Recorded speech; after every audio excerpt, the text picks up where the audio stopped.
Hello, my name's Gary Ford, Managing Director of Tiger Hobbies Limited. Over the next few weeks and months marks huge anniversaries in the Second World War, and probably the most momentous day in military history, if not world history, that of Operation Overlord on the 5th of June 1944. You may say, hang on, surely it was the 6th of June. Well, no, the original plan was for the 5th of June, but horrendous weather over in the Atlantic caused the Supreme Commander, Eisenhower, to place a one-day delay, or he could have actually delayed until late June or even early July. The man in charge of the meteorology department for the Combined Allied Forces, Group Captain Stagg, had informed Eisenhower of the approaching weather, then gave him a small window, perhaps 12 hours, maybe 24 hours, over the 6th of June. Early on the 6th of June, around about midnight, after Eisenhower had spent some time with his paratroopers, airborne soldiers of the 82nd and 101st Airborne, he wanted to spend time with these guys because he knew these gentlemen would take the brunt of the casualties, and they needed, it was absolutely crucial. Many of the senior officers didn't want Eisenhower to commit so many paratroopers, but he knew. So I want to set the scene for D-Day. So Normandy, lying directly south from the southern coast of England, flanked on the west by the Cherbourg Peninsula, and on the east by the rivers around the River Horn.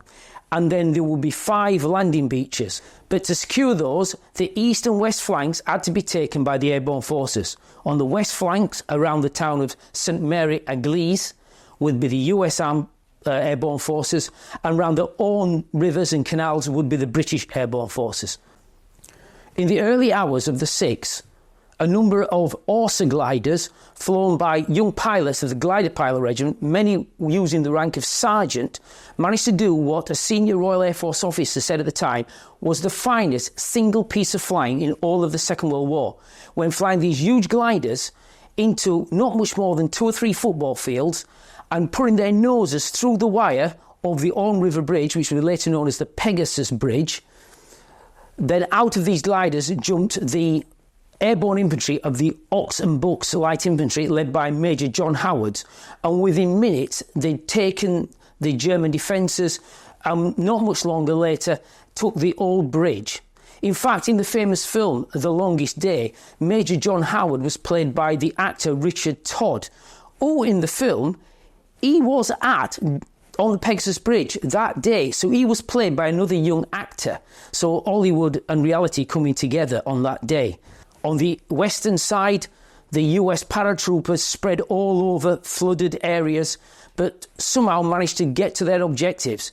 And in the famous Battle of Breacourt Manor, shown in the TV series Band of Brothers, when Major Dick Winters, or I think at the time Lieutenant Dick Winters, took out the cannons in one of the greatest feats of taking out a fixed position, which is still taught today in military colleges.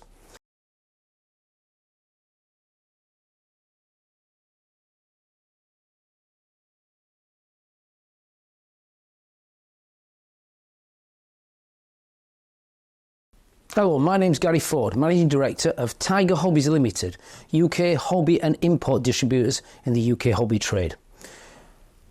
80 years ago, this morning, as the dawn broke over the beach of Normandy, German soldiers would have seen the largest armada the world's ever seen.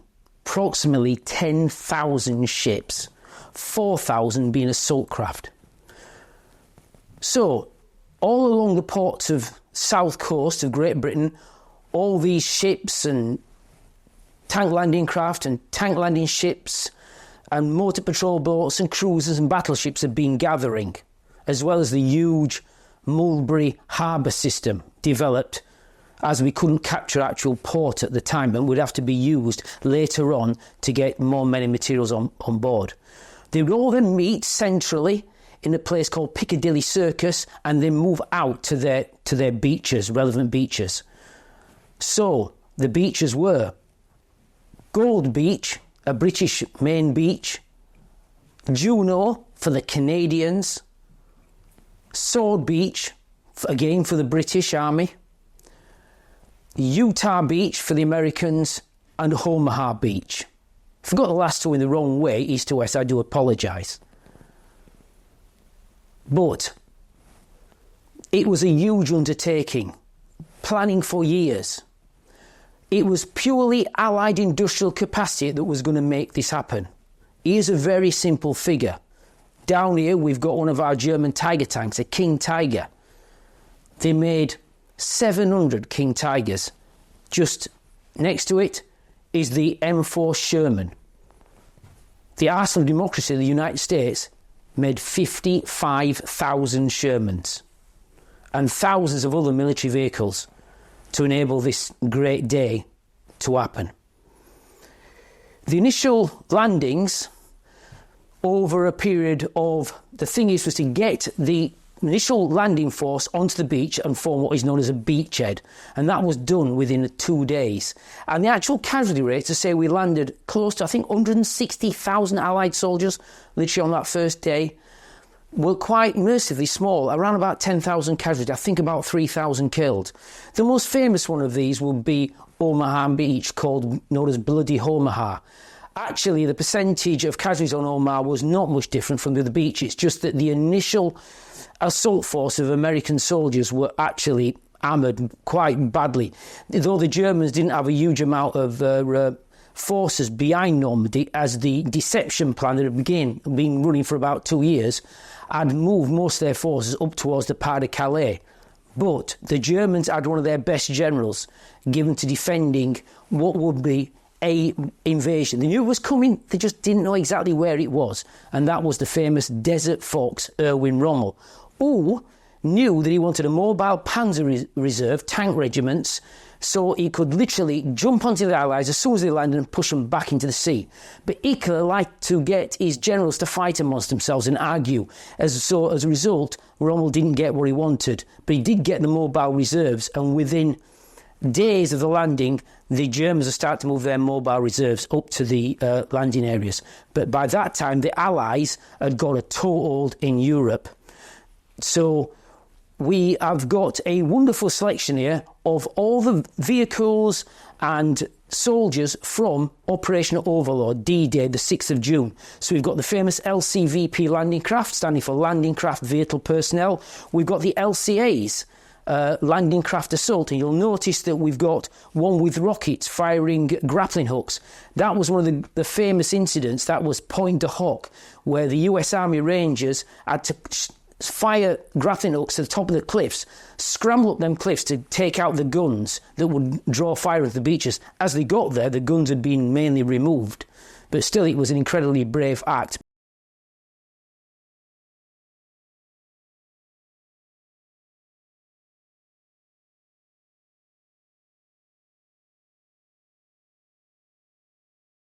Hello, my name's Gary Ford, Managing Director of Tiger Hobbies Limited. We are UK importers and distributors within the UK hobby trade. This period, the period of the 8th anniversary of the Normandy landings, one of the most momentous events in history, was only the start of this campaign to defeat Adolf Hitler and the Nazi regime.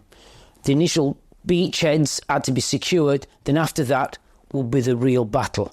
The Germans were not going to take this line down, and within weeks had moved huge amounts of heavy armour, infantry and artillery into the Normandy area, including their most elite divisions, the Schwerabteilung, or heavy tank battalions of the Waffen-SS, including their most advanced tanks.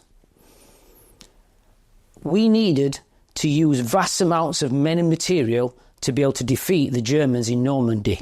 And the Normandy countryside is really difficult. It's a patchwork of deep lanes and edges around field known as the bocage. It was almost like a jungle. And in the jungle lived the big cats. And those big cats were 60-ton monsters, such as the Tiger tank, King Tiger, Panther tank, and its derivatives, the Jagdpanther, the Hunting Panther. Tanks that could smoke a Sherman out from 3,000 metres. And lots of other tanks and armoured fighting vehicles and support vehicles that the Allies would need to contest. But sheer numbers would make the day.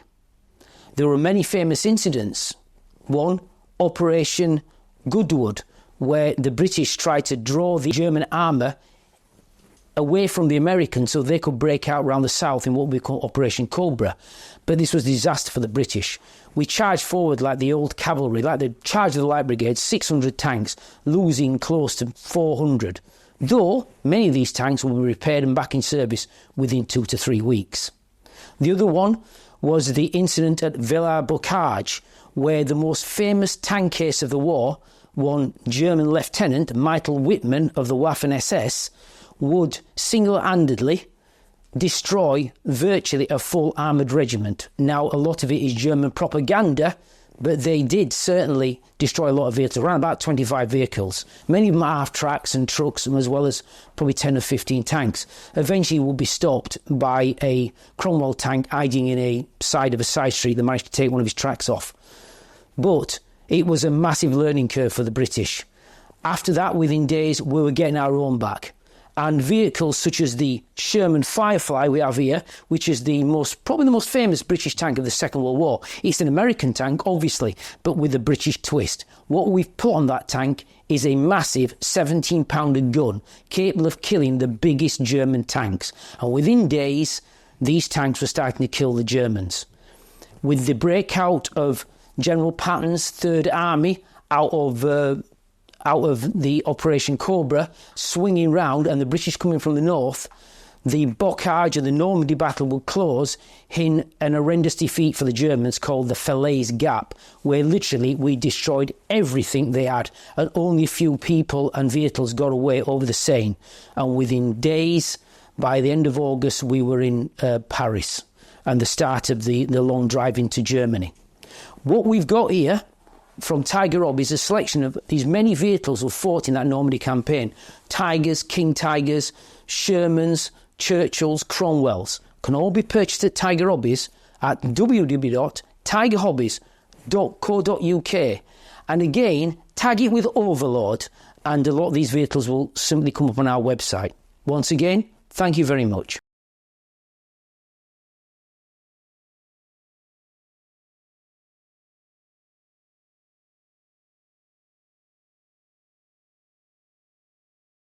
Hello, my name's Gary Ford, Managing Director of Tiger Hobbies Limited, a UK hobby importer and distributor.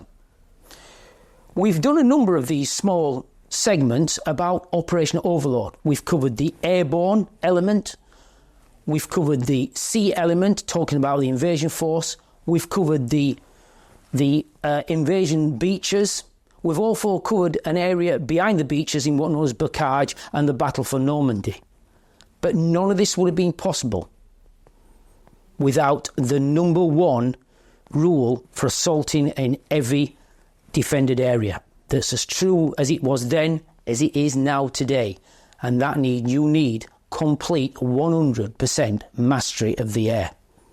Now, back in 1942, we went to a place called Dieppe on a large commando raid, using best part of a brigade of Canadian troops, nearly 4,000 men. We landed on the wrong type of beaches. They were pebble beaches. We landed against a seawall. The tanks struggled on the beaches. 3,000 of these Canadians became casualties, either killed, wounded or captured. It was a complete disaster. But the air above wasn't secure, leading to one of the biggest one-day dogfights of the war. Yes, the Germans lost a lot of aircraft, and we lost a lot of aircraft. But in the end, we didn't secure the airspace above that battlefield. And that was the lesson that had to be learned for D-Day. So, around about 3 months before D-Day, during March of 1944, there was a period known as Big Week. Sometimes the Americans call it Point Blank, I think, where they sent up their bombers, Liberators and B-17s as bait to draw the Luftwaffe into the sky and shoot the Luftwaffe down with their brand new long-range fighter introduced only a few months before, the P-51 Mustang, which we've got an example of here today. It was extremely costly. we lost more airmen in that week than we lost soldiers on the D-Day beaches, but it had to be done. So what we are here to do is introduce some of the air power models from the air power segment of Operation Overlord at Tiger Hobbies, and we've got an amazing selection of aircraft. So we've got the Overlord P-51 Mustangs, we've got an Overlord Supermarine Spitfire, and then we've got some B-17s. So this is a huge 32nd scale model that we don't actually import ourselves, but we do retail it. And we've got one that we help distribute through Revel, which is slightly smaller scale. So this one retails at £400. This one is just about £30.